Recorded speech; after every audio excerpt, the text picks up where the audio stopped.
পারমাণবিক আলোচনার মূলনীতি নিয়ে যুক্তরাষ্ট্রের সাথে সমঝোতায় পৌঁছেছে ইরান।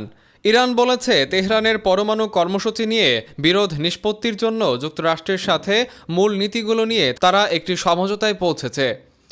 জেনেভায় পরোক্ষ আলোচনার পর পররাষ্ট্রমন্ত্রী আব্বাস আরাঘচি জানান, এ সংক্রান্ত আরও কাজ বাকি আছে। তবে যুক্তরাষ্ট্র বলেছে অগ্রগতি হয়েছে।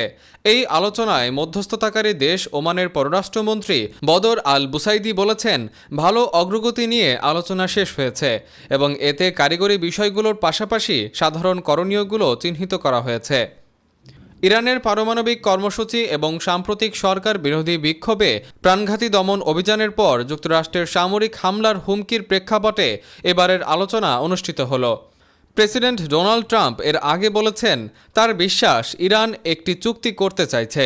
17 ফেব্রুয়ারি মঙ্গলবার সুইজারল্যান্ডে ওমানের রাষ্ট্রদূতের বাসভবনে অনুষ্ঠিত আলোচনার আগে ইরান জানিয়েছিল, তারা তাদের পারমাণবিক কর্মসূচি এবং যুক্তরাষ্ট্র আরোপিত অর্থনৈতিক নিষেধাজ্ঞা প্রত্যাহারের বিষয়ে গুরুত্ব দেবে।